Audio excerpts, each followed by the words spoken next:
20,616 కోట్ల రూపాయల 89 లక్షలు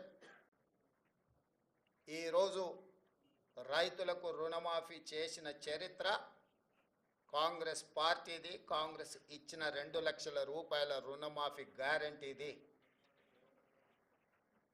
దేశ స్వతంత్రం వచ్చినప్పటి నుంచి ఈనాటి వరకు ఈ రోజున్న 29 రాష్ట్రాలు కానీ, గతంలో పెద్ద రాష్ట్రాలుగా ఉన్న ఉమ్మడి రాష్ట్రంలో కానీ స్వతంత్రం వచ్చినప్పటి నుంచి ఈనాటి వరకు కేవలం రైతు రుణమాఫీ ఇంత తక్కువ సమయంలో 25,35,964 రైతు కుటుంబాలకు 20,616 కోట్ల రూపాయలు ఏ ప్రభుత్వము చెయ్యలేదు.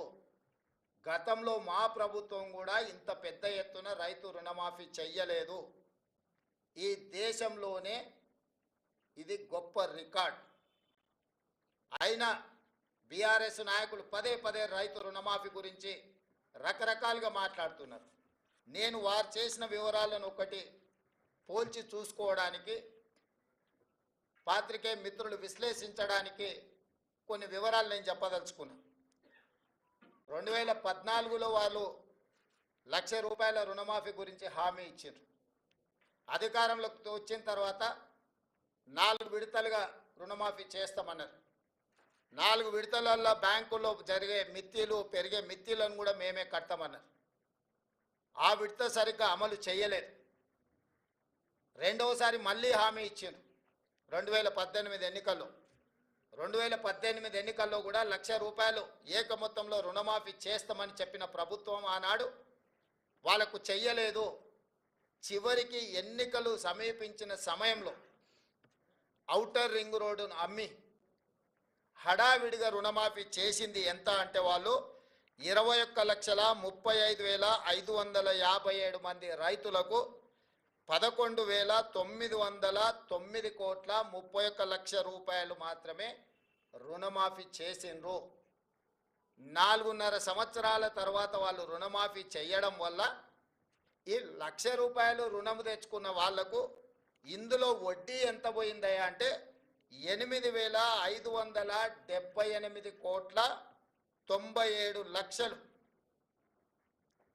దాదాపుగా వాళ్ళ మొత్తం అప్పులకే పోయింది. అంటే వాళ్ళు తెచ్చిన 4.5 ఏళ్ళు రుణమాఫీ జరగకపోవడం వల్ల అది మొత్తము వడ్డీలకే వెళ్ళింది. దాంతో నికరంగా వాళ్ళు చేసిన రుణమాఫీ ఎంత అంటే 3,331 కోటి రూపాయలు మాత్రమే. సింపుల్గా చెట్టు కింద లెక్కలు చెప్పాలంటే వాళ్ళు ఇచ్చింది 2018 నుంచి 2023 వరకు 5 సంవత్సరాల పరిపాలనలో చంద్రశేఖరరావు గారు ముఖ్యమంత్రిగా రైతులకు 11,909 కోట్ల రూపాయలు రుణమాఫీ చేసిండు. ఆ రుణమాఫీలో వడ్డీ 8,578 కోట్ల రూపాయలు వడ్డీ కింద పోయింది. కేవలం 3,331 కోట్ల రూపాయలు మాత్రమే అసలు కింద జమ అయింది. 5 సంవత్సరాలలో ఆయన చేసిన రుణమాఫీ 3,331 కోటి రూపాయలు. వారు ఈరోజు సంవత్సరం తిరగకంటే ముందే దాదాపుగా 20,616 కోట్ల రూపాయలు రుణమాఫీ